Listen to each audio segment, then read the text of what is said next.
আজকের রেসিপি ইলিশ মাছের ঝোল।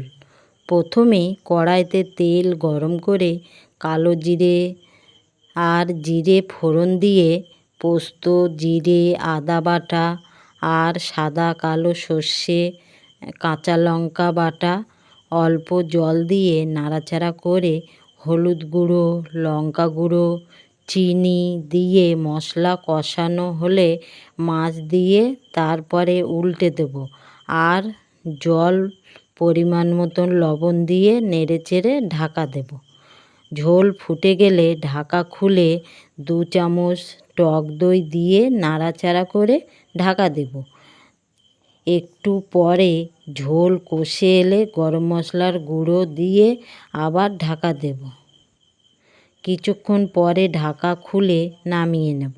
তোমাদের ভালো লাগলে লাইক কমেন্ট করে জানিও। ধন্যবাদ।